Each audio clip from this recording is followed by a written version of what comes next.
When the morning stretches its golden fingers across the sky, before the world demands your strength, before worry clears its throat, before yesterday tries to return uninvited, pause, breathe, and remember this sacred truth. You are alive because God said yes one more time. Jesus began his days not with complaint but with communion, not with fear but with faith, not with scarcity but with gratitude. And gratitude. Oh, gratitude was the seed from which miracles grew. So this morning, beloved soul, we rise not rushing, but thanking. Thank you, God, for breath that did not ask permission to return to my lungs. Thank you for eyes that opened again, for a heart still beating its holy rhythm, for a mind that can still choose hope. Thank you for this morning, not because everything is perfect, but because you are present. Jesus stood before 5 loaves and 2 fish. Not enough by human measure, but he did not curse the lack. He lifted what he had and said thank you, and heaven multiplied what gratitude touched.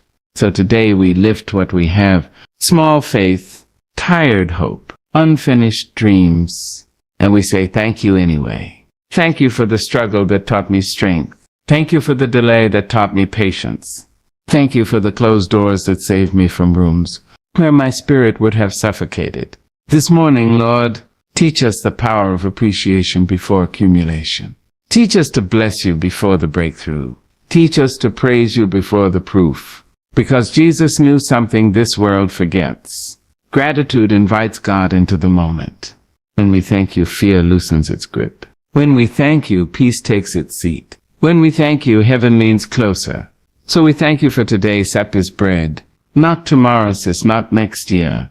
Sis. But today sits strength, today sits courage, today sits grace. Thank you for the lessons hidden inside disappointments.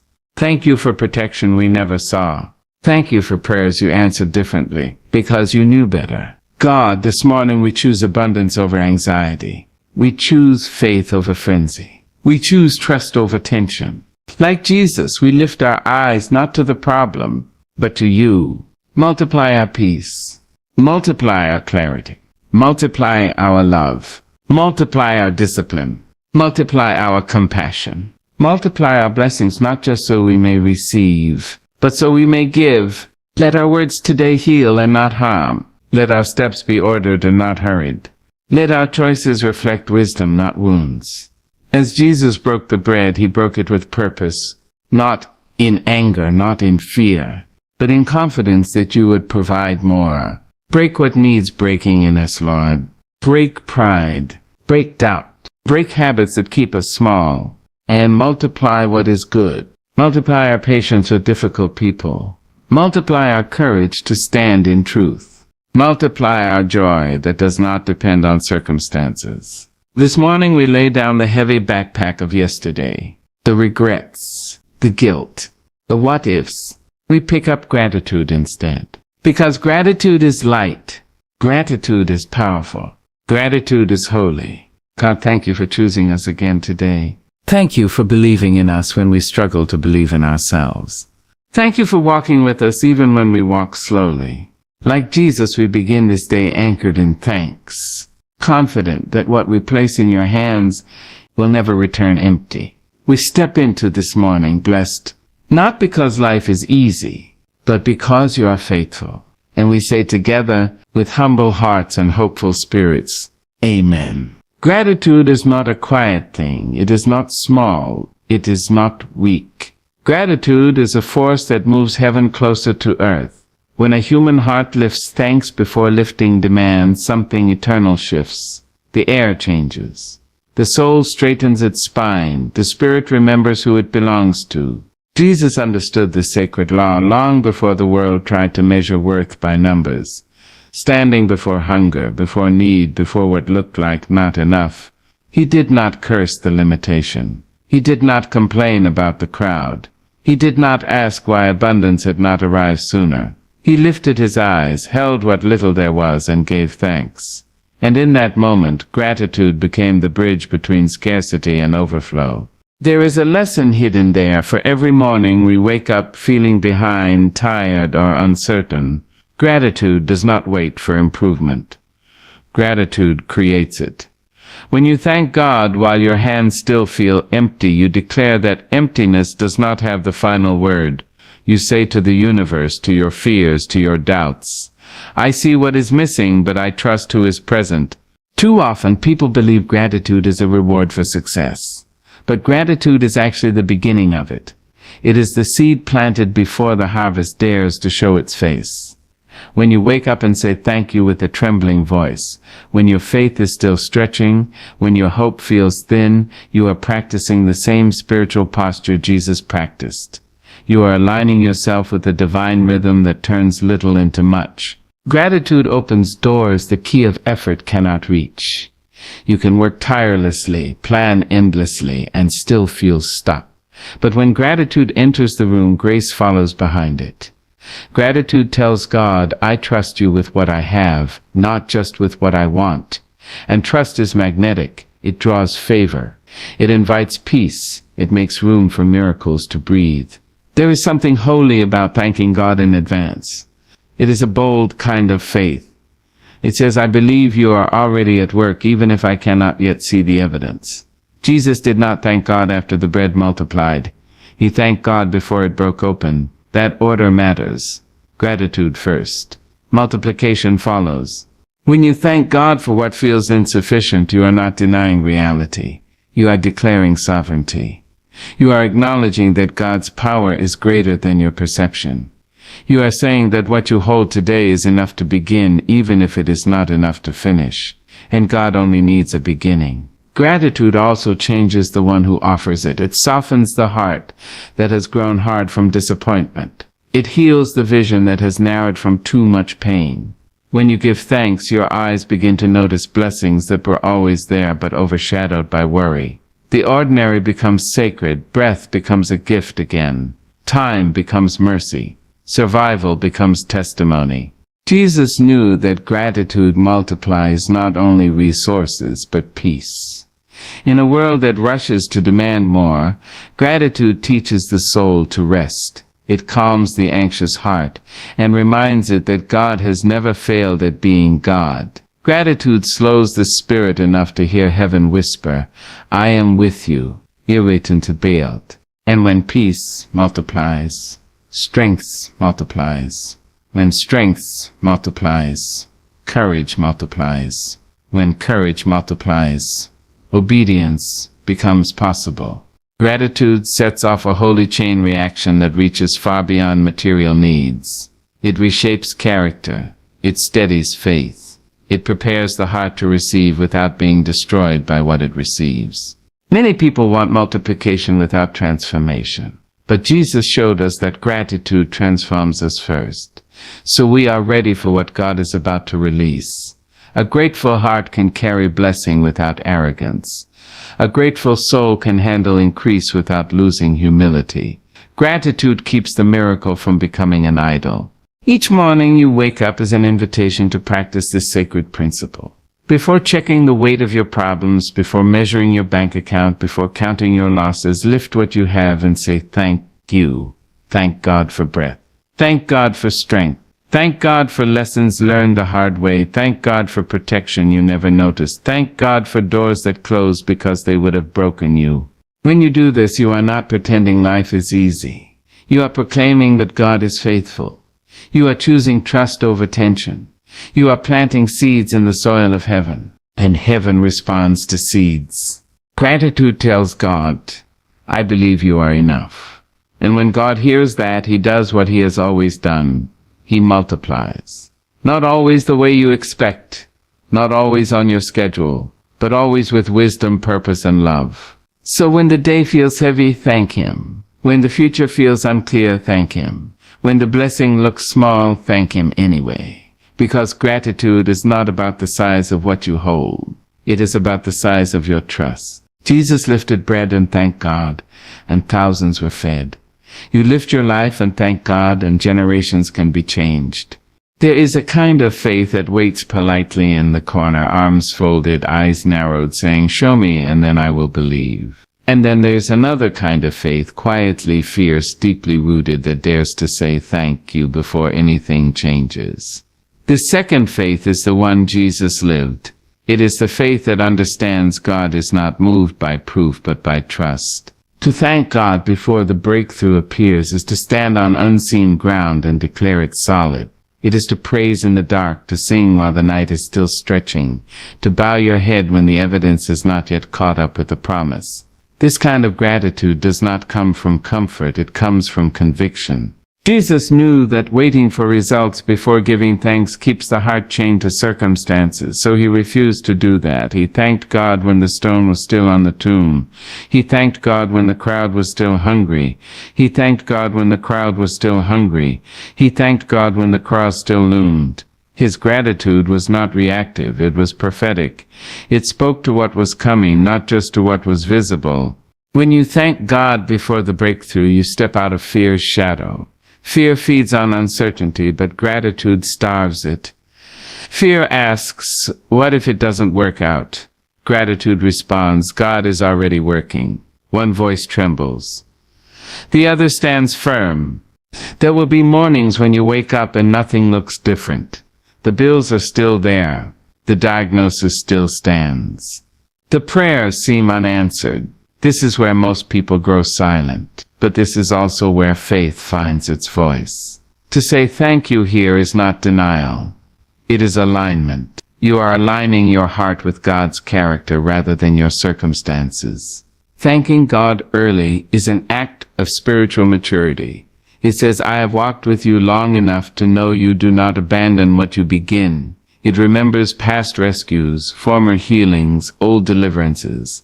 It pulls yesterday's testimony into today's waiting room and lets it speak.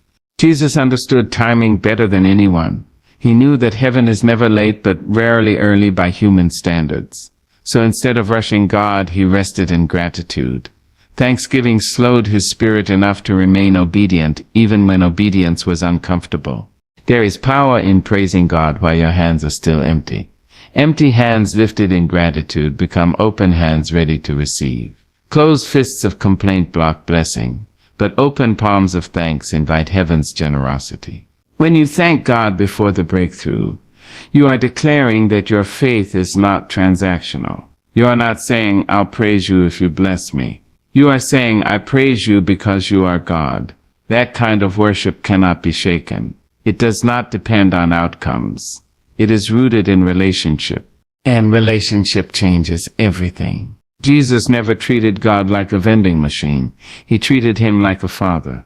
Fathers do not need to be convinced, they need to be trusted. Gratitude before the miracle says, I trust you even if you answer differently than I expect. This kind of gratitude is often quiet, sometimes tearful, and always brave. It may sound like a whisper instead of a shout. It may come through clenched teeth and tired hearts. But heaven hears it clearly. Thanking God early also frees your spirit from bitterness. Waiting can harden the heart if it is not softened by gratitude. Delay can turn into resentment if praise is postponed. But when you thank God in the waiting, you keep your heart tender, teachable, and open. Jesus thanked God publicly even when skeptics watched. He did not shrink his faith to match the doubt in the room. He lifted his eyes and modeled trust for everyone watching. Your early gratitude does the same. It teaches your children, your friends, your community that faith is not fragile, it is resilient. There is something revolutionary about saying thank you when the world expects complaint. It confuses despair. It silences doubt. It announces to the spiritual realm that you know who holds the future. When you thank God before the breakthrough, you are also preparing yourself to handle the blessing when it comes. Gratitude trains humility. It reminds you that what is coming is not earned alone, but given. It keeps success from poisoning the soul. Jesus did not rush the miracle. He honored the Father first. That order matters. Thanksgiving first. Manifestation second. Trust before triumph. So if you are standing in the middle of unanswered prayer, lift your voice anyway. Thank God for strength you have not yet needed. Thank God for doors you have not yet seen open. Thank God for healing still in progress. Thank God for provision already on its way. This is not foolishness, this is faith with backbone. When you thank God before the breakthrough, you shift from waiting helplessly to waiting hopefully. Hope does not sit still. It leans forward. It expects, it prepares. And God honors that posture, because long before the breakthrough reaches your hands, it has already passed through His. The human heart has a habit of counting what is missing before it ever notices what remains. It tallies losses, measures gaps, and rehearses the language of lack, until scarcity begins to feel like truth. But gratitude arrives like a quiet teacher, patient and firm, reminding the soul that absence is not the whole story. When gratitude enters, the eyes begin to see differently, and what once looked like not enough slowly reveals itself as provision in disguise. To shift from lack to abundance is not to ignore hardship, it is to refuse to let hardship become your only lens. Jesus understood this deeply. Surrounded by need, pressed by expectation, He did not allow hunger to define the moment. He allowed gratitude to interpret it. And in doing so, He taught a lesson that still breathes today. What you focus on determines what grows. When you wake up rehearsing what you do not have, your spirit tightens. Anxiety pulls the shoulders upward.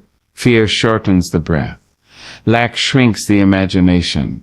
But when you wake up thanking God, naming even the smallest mercies, the body relaxes, the mind opens, and hope stretches its limbs. Gratitude creates space inside the soul, and space is where God works. Jesus knew that fear thrives on attention, so He refused to feed it. Gratitude redirected His focus from the problem to the provider. The moment thanks left His lips, panic lost its grip.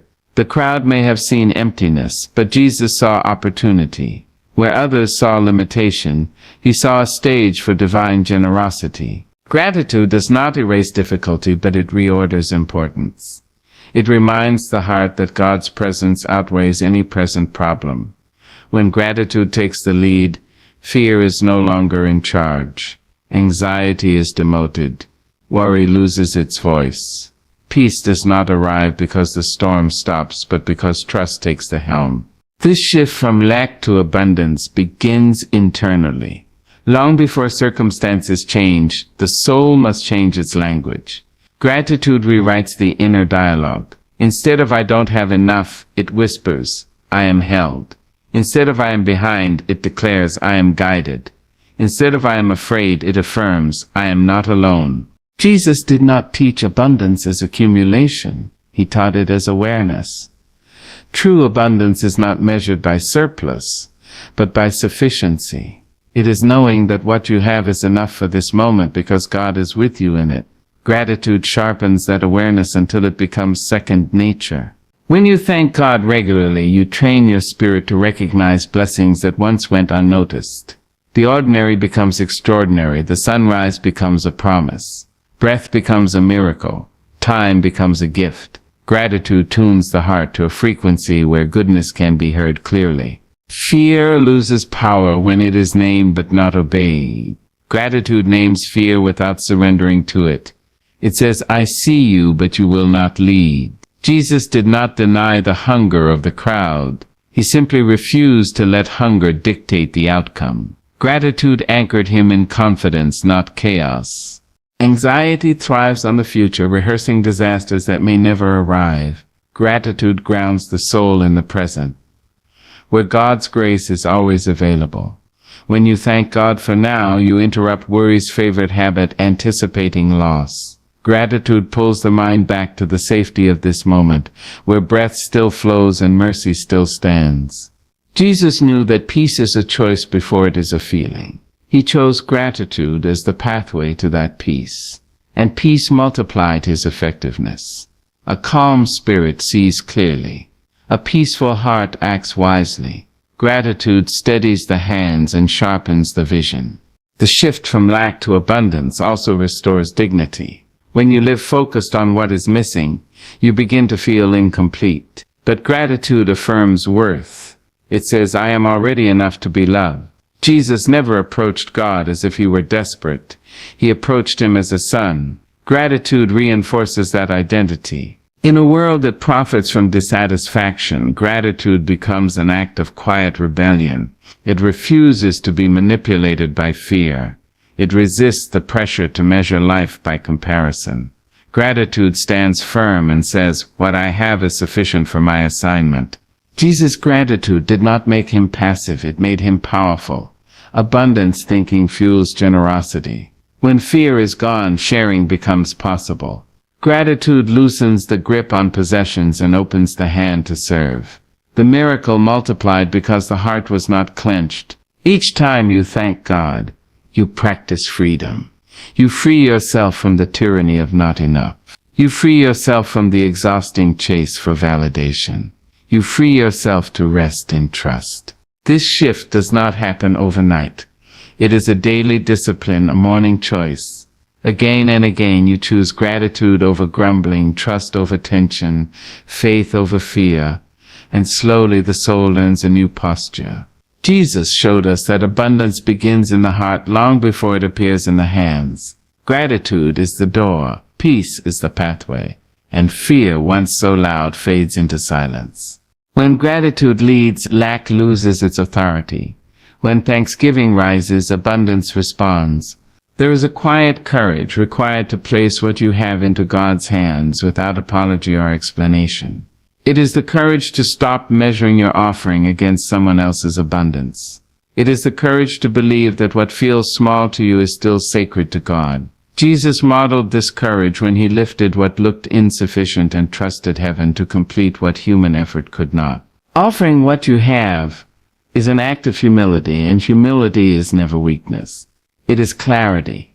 It says, "I know my limits, but I also know my God." Jesus did not wait for more resources, better conditions, or perfect timing. He began with what was present. 5 loaves, 2 fish, enough faith to give thanks. And that was enough to begin a miracle.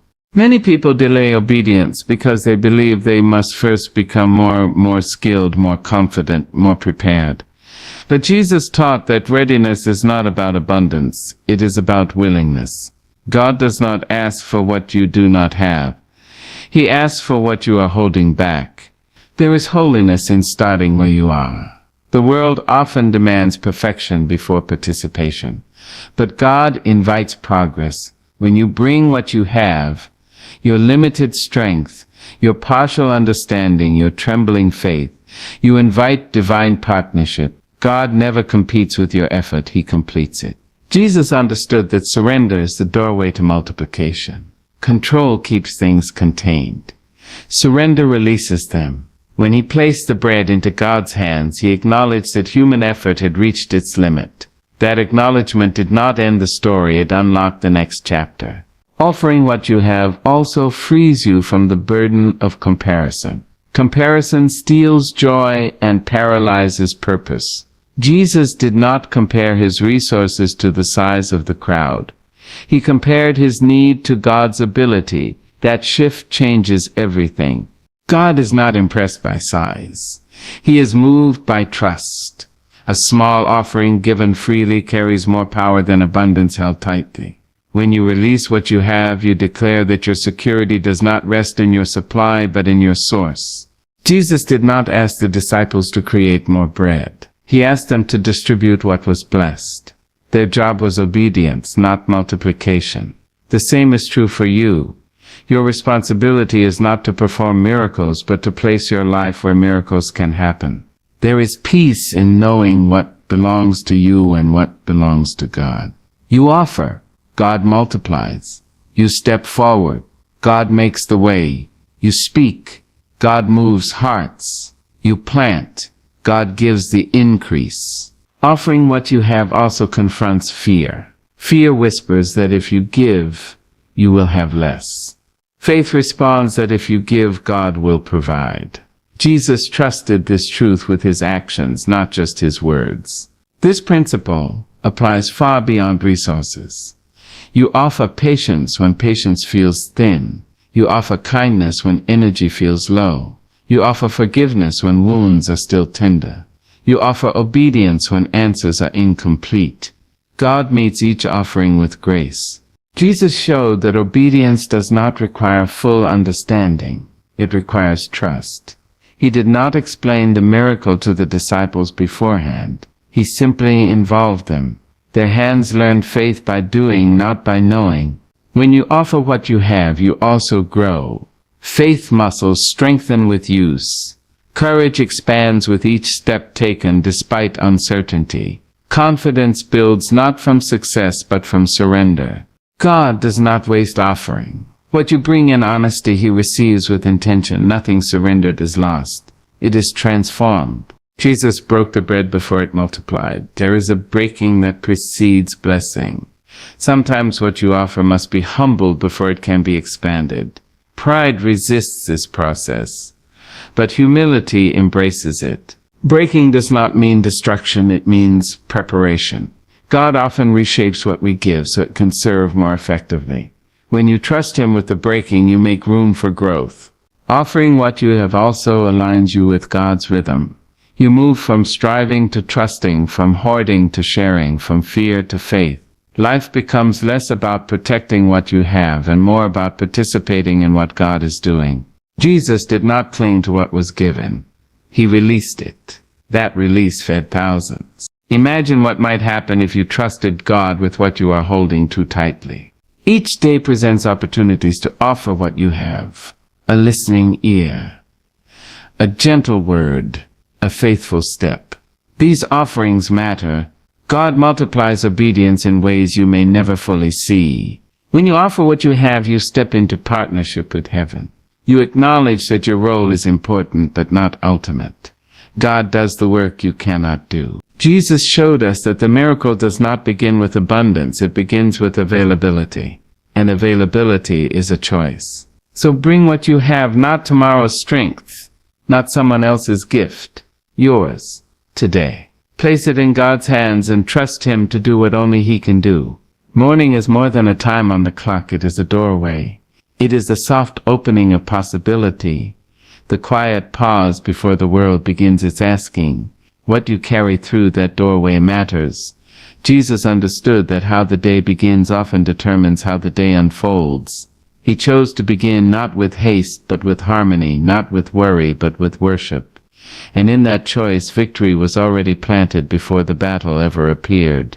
To start the day with thanksgiving is to set the compass of the soul. It orients the heart toward trust before the mind has a chance to rehearse fear. Gratitude in the morning becomes a lens through which every moment is interpreted. Challenges do not disappear, but they no longer dominate. They take their place beneath a larger truth. God is present, and that is enough. Jesus did not allow the urgency of the day to rush him past gratitude. He withdrew. He prayed. He acknowledged the Father before engaging the crowd. That rhythm was not accidental, it was intentional. Thanksgiving grounded him. It reminded him who he was and whose he was. Identity preceded activity. That order guarded his peace. When gratitude begins the day, reaction gives way to response. Instead of being pulled by every demand, the soul moves with purpose. Thanksgiving slows the spirit just enough to listen. In that stillness, wisdom speaks.